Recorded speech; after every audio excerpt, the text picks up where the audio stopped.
Amandine Lonjac et Jean-Rémy Chaise sont mes invités ce soir. Bonsoir à tous les deux. Bonsoir. Merci d'être avec nous sur BFM Lyon. Vous êtes sur la scène du théâtre Comédie Odéon depuis mardi avec Les Faux British, pièce culte, applaudie déjà par plus de 25 000 spectateurs à Lyon. Et on ne compte pas les autres spectateurs un peu partout en France. Comment s'est passé d'abord le retour sur scène mardi? Racontez-nous. Plutôt bien. On était très contents de se retrouver. On a eu la chance de vraiment pouvoir retravailler les choses, prendre le temps d'occuper le plateau, parce que c'est un spectacle qui demande énormément. Voilà, on a eu le temps de bien tout retravailler et tout s'est bien passé mardi. Tout s'est très bien passé et c'est vrai qu'on avait un temps de travail pour nos retrouvailles. Qui était très important parce que c'est un spectacle qui est très millimétré, qui demande beaucoup d'engagement physique aussi.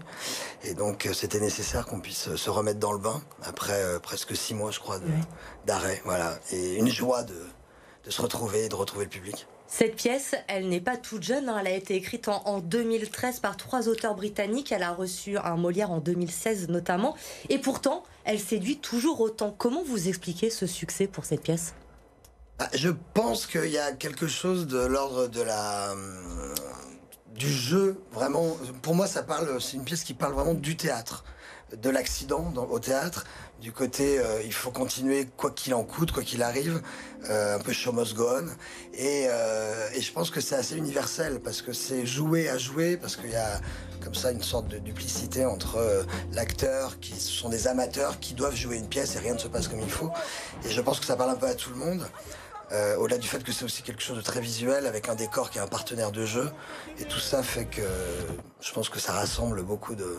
Mais ça repose sur un enthousiasme inaltérable. Voilà. C'est-à-dire chacun des personnages a vraiment un enjeu à traverser cette aventure et se raccroche à tout prix à cette envie de faire bien, de faire au mieux, malgré tout ce qui échappe. Oui, parce que vous êtes très très bon pour jouer des comédiens pas très bons finalement. C'est ça qui était un peu difficile au début. Ouais. C'est souvent ce qu'on nous dit d'ailleurs. Oh, ça n'a pas dû être facile de bien jouer mal. Ouais. Voilà. Et c'est vrai que c'est un petit peu la difficulté parce qu'il faut jamais qu'on s'habitue non plus. Nous, on connaît la pièce maintenant. Et c'est vrai que la direction qu'on a un peu, c'est que la pièce aille toujours devant nous. Donc nous, il ne faut pas qu'on anticipe les choses et qu'on continue constamment à réinterroger le présent. Et de ne pas anticiper les accidents, de ne pas anticiper... Voilà, Mais c'est compliqué pour un comédien, justement, de devoir ne pas être bon, finalement. C'est très rigolo, parce que ça rajoute plusieurs strates. Et il y a forcément des moments où on laisse échapper une sincérité. Et en fait, c'est toute une question de dosage, de va-et-vient. Donc, effectivement, c'est assez difficile. Mais c'est très intéressant et c'est ce qui permet de renouveler chaque soir l'envie et la nouveauté. Enfin, Jean-Rémy, pour ceux qui ne connaissent pas encore, vous pouvez nous pitcher rapidement la pièce? C'est un groupe d'amateurs de polar qui décident de monter entre eux une pièce, voilà, comme une sorte de spectacle de fin d'année. Donc ce sont absolument pas des comédiens à la base, mais eux, ce qui les rassemble, c'est la passion du polar. Ils font partie d'un club de polar. Et du coup, ils vont monter cette pièce et rien ne va se passer comme il faut. Voilà, j'en dis pas plus parce que c'est... On va regarder un extrait, peut-être pour se rendre compte un peu de l'univers. Alors, je le précise, ce n'est pas avec vous l'extrait qu'on va voir, puisqu'on l'a dit, cette pièce existe depuis très longtemps, mais vous allez pouvoir regarder un petit peu à quoi ça ressemble. Monsieur, il est mort! Le soir même de nos propres fiançailles! Oh, quelle terrible tempête de neige!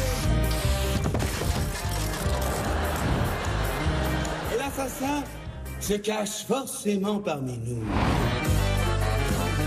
Un crime passionnel, certes, mais un crime! Je sais que j'étais promise à Charles, mais elle-mère était à moi et j'étais! Allez! Accusez-moi encore une seule fois! Entendu crier! Et vous rigolez encore en regardant les extraits, c'est ça qui est assez fou. C'est pas tout à fait les mêmes choses, les mêmes distances, tout ça, donc c'est rigolo. un petit peu différent. Et puis forcément, on les voit pas. Donc nous, on l'expérimente depuis le plateau, mais on n'a pas le rendu public. C'est sûr. Si je dis que cette pièce, c'est un peu Sherlock Holmes dans le monde des Monty Python, vous validez ou pas? Oui, c'est l'esprit. Ouais. C'est ce qui a été recherché à l'origine par les créateurs de la pièce. Les 3 Britanniques, je vais les citer, c'est pour ça que j'ai pris ma petite Henry Lewis, Jonathan Sayer et Henry Shields. C'est vraiment sur cette veine. À l'origine, ça s'appelle The Play That Goes Wrong, la pièce de théâtre qui tourne mal.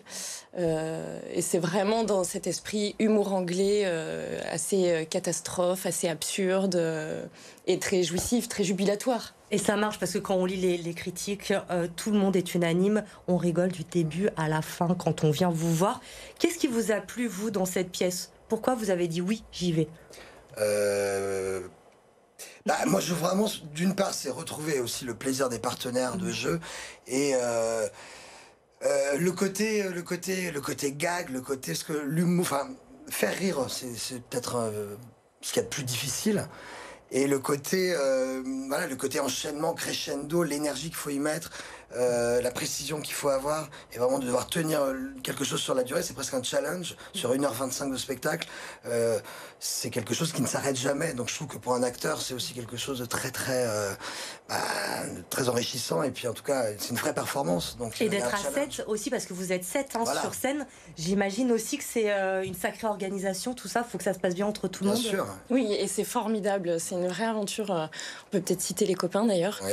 Dans l'ordre d'apparition, on a Ségolène Stock, Marc Gelas, Olivier Lamoille, Jérôme Sauvion et Lionel Buisson.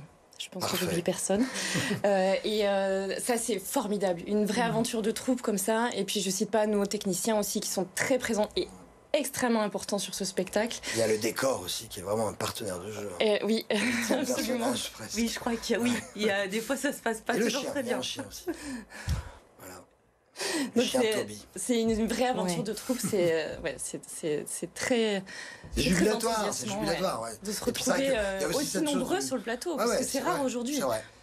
D'être aussi nombreux sur un plateau, c'est rare. Et puis d'avoir quand même, on va pas se mentir, la jubilation aussi du public, c'est quelque chose qui nous porte et avec lequel on partage quelque chose chaque soir. C'est vrai que quand on sent qu'on arrive à les emporter avec nous dans cette galère, c'est merveilleux. Des choses qui se font ensemble et c'est très très chouette. Et c'est donc au Théâtre Comédie Odéon depuis mardi jusqu'à début janvier. Jusqu'au 13 janvier à 21h du mardi au samedi. Les Faux British. Si vous ne connaissez pas encore, il faut y aller absolument. Merci à tous les deux d'être venus ce soir sur le plateau de BFM Lyon.